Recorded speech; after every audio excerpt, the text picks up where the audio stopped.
Alright guys, so we're going to start with a little review. Here are our special triangles. I'm going to ask you to find the exact value of some of these functions. So we're going to start with sine of 60. You've got to remember the definition of sine, and then you've got to find your 60-degree angle and apply that definition. So the definition of sine of theta is opposite over hypotenuse. Okay, and so we're going to go to that 60 and we're going to find our opposite and our hypotenuse, and we get root 3 over 2. That easy, right? Cosine pi by 4, we're going to find our pi by 4, which is equivalent to 45 degrees. Definition of cosine is adjacent over hypotenuse. So we're going to go from this angle adjacent over hypotenuse. That's going to be 1 over root 2. We're going to rationalize that and get root 2 over 2. All right, so make sure we can use our right triangles, our special right triangles. Tangent of 60. Definition of tangent is opposite over adjacent. So go to your 60-degree, opposite over adjacent. That's root 3 over 1, which is just root 3. And you can skip this step, but I like to show it. Secant. Two ways that you can do secant. Option number 1 for secant is you can apply the definition. The definition of secant is going to be hypotenuse over adjacent. Okay, the way I like to do it is I like to do it as 1 over cosine theta. I like to apply that definition instead. And so I say, okay, what would the cosine of pi by 3 be? Well, here's pi by 3.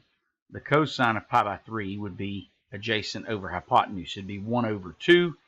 I'm going to flip that and get 2 over 1, which is equal to 2. Okay, and again, you're welcome to apply the definition of secant, which would be hypotenuse over adjacent, which would also give you 2 over 1. Okay, cotangent of 45. So find your 45-degree angle here, and you do have to memorize these triangles, guys. Cotangent of 45 degrees. Two options. You can say cotangent is adjacent over opposite, or you can say cotangent is the reciprocal of tangent. So what would the tangent of 45 be? Well, the tangent of 45 would be opposite over adjacent, which would be 1 over 1, which would be 1. If you flip the number 1, you get 1.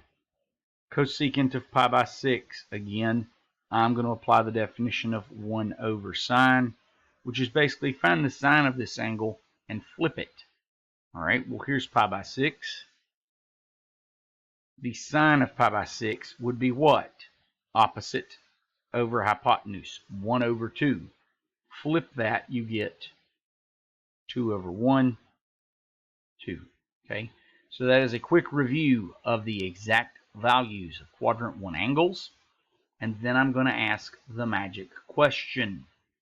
What if the angle we are looking for is outside of quadrant 1? So what I've done is I've drawn a triangle, and that triangle is in quadrant 1.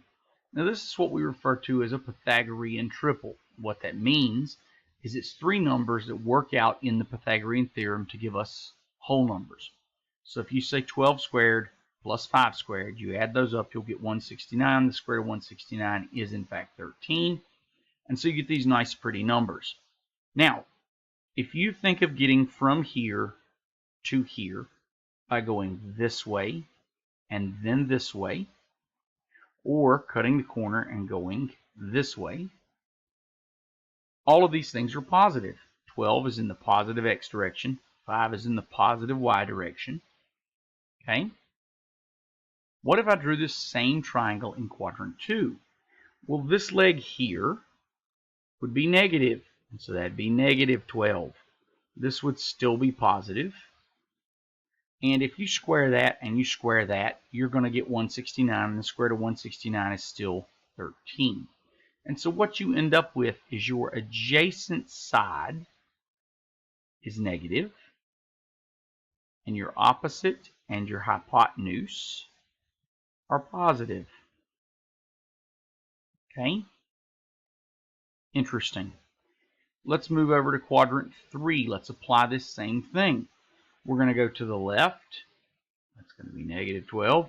And we're going to go down, which is going to be negative 5. And so this time, if you think of your angle here, right, your angle.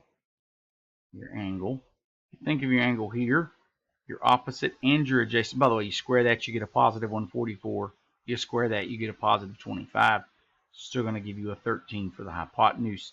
And so what happens here is your adjacent and your opposite are negative, and your hypotenuse is positive. Okay? Come over to quadrant 4. We're going to go to the right, and we're going to go down. To the right is going to be positive 12. Down is going to be negative 5. Square that, you get 144. Square that, you get positive 25. Add those together, you get 169. Take the square root, you get 13. And so what do you end up with here? You end up with, and by the way, there's your angle. Your adjacent and your hypotenuse are positive, and your opposite is negative. Now, if you take your trig definitions, opposite, adjacent, and hypotenuse, and you think about these, and by the way, in quadrant 1, everything's positive, okay? So let's say sine, cosine, and tangent.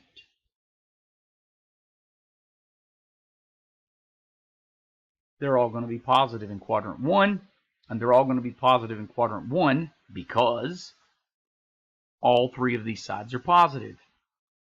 But if we go to quadrant 2, you got sine, you got cosine, and you got tangent. Now, sine is opposite over hypotenuse. That's a positive over a positive. It's going to be positive. Cosine is going to be adjacent over hypotenuse. And tangent is going to be opposite over adjacent. Both of them will have a negative in them, and that will make both of these negative. Okay, we're looking for a pattern here. In quadrant 3, you got your sine, your cosine, and your tangent here. Sine is going to be opposite over hypotenuse. That's going to be negative. Cosine is going to be adjacent over hypotenuse. It's also going to be negative. Tangent is going to be opposite over adjacent. Well, that's a negative divided by a negative, which makes it what? Positive. Okay, so far so good. Then what? Go to quadrant 4. Quadrant 4, what do we get? We get sine, cosine, and tangent.